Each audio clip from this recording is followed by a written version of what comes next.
Kumpulan A Selangor dikejutkan dengan satu lagi kekalahan apabila tumpas di tangan Kuala Lumpur 1-3. Perlawanan lain kumpulan A menyaksikan Perlis menang 2-1 ke atas Johor Pasir Gudang, TMFC menang 3-1 ke atas Johor FC. Kumpulan B pula menyaksikan Pulau Pinang seri 1 sama dengan Terengganu, Kelantan menang 3-0 ke atas ATM, manakala Negeri Sembilan Nazar menang 3-2 ke atas Melaka. Kumpulan C Sarawak menang 3-1 ke atas Sabah, Kedah menang 2-1 ke atas Pahang dan Perak menang 3-1 ke atas PDRM.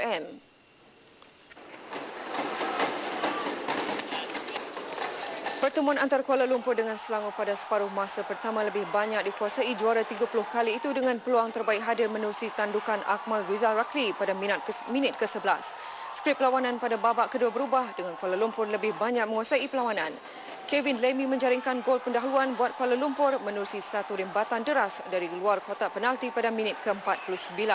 Bagaimanapun Selangor menyamakan kedudukan menerusi sepakan penalti yang disudahkan Akmal Rizal 3 minit selepas itu setelah Safi Salih dijatuhkan.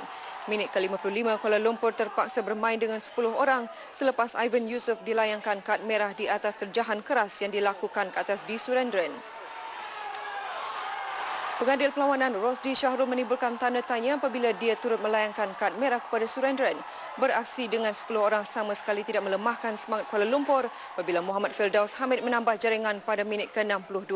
Muhammad Zamri Hassan memastikan kemenangan mutlak Kuala Lumpur apabila meledak jaringan ketiga buat skuad warga kota itu pada minit ke-79. Sekalipun Selangor menggandakan asakan, kedudukan 3-1 terus kekal memihak pada Kuala Lumpur hingga perlawanan tamat.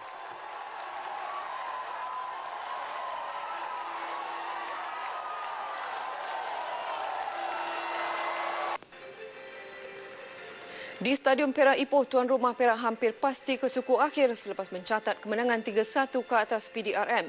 Perak yang masih segar dengan kejayaan memadam rekod tanpa kalah Kedah dalam saingan Liga Super mendahului penerusi jaringan pemain importnya Kita Manju pada minit ke-36. Bagaimanapun Amir Syahrin Mubin membuatkan stadium terdiam seketika apabila menjaringkan gol penyamaan buat PDFRM 4 minit selepas itu. 8 minit selepas paruh masa kedua bermula, Kita Manju memastikan Perak sekali lagi di depan.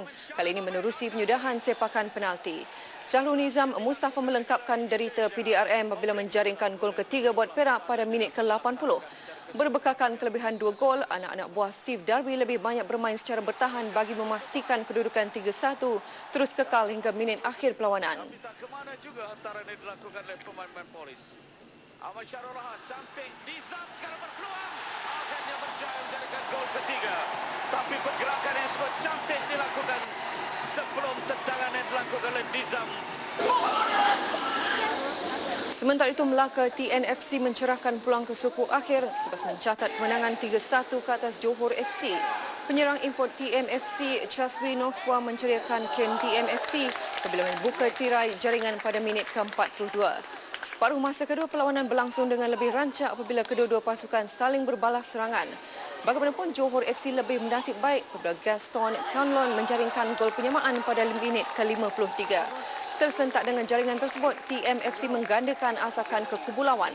Hasilnya Zainuddin Arifin menambah jaringan buat TMFC pada minit ke-65. Khairul Nizam Harif memastikan TMFC memungut 3 mata penuh selepas menjaringkan gol ketiga pada minit ke-72. Tamat perlawanan TMFC 3, Johor FC 1.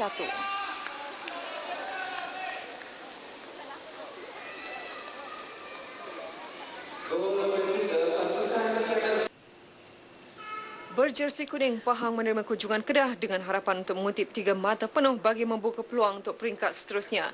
Namun kecemerlangan Tok Gajah membenam DPMM FC minggu lalu tidak kesampaian apabila Kedah lebih banyak mengatur strategi dan menyerang ke kubu Pahang. Peluang terbaik Kedah hadir pada minit ke-37 namun sepakan Badrul Bakhtiar menggegarkan palang gol. Tersentak, Pahang mendapatkan gol pertama namun pada minit ke-40, tandukan Jalaluddin Jaafar yang tidak dikawal tersasar. Separuh masa kedua, Kedah terus mengatur strategi dengan kelemahan yang ditunjukkan Pahang. Hasilnya pada minit ke-49, Kedah di depan hasil jaringan Alex James Mullen. Pahang yang tidak berputus asa cuba menyamakan kedudukan dan akhirnya Muhammad Kamal Rodiajat berjaya menanduk masuk hantaran lintang Muhammad Juzaini Sameun pada minit ke-79. Bagaimanapun kelegaan Ahmad Yusof tidak berkekalan apabila Alex James Mullen sekali lagi merobek pintu gol Pahang pada minit ke-85. Di Stadium Darul Makmur, Kuantan, Pahang tewas di tangan Kedah 1-2. Dari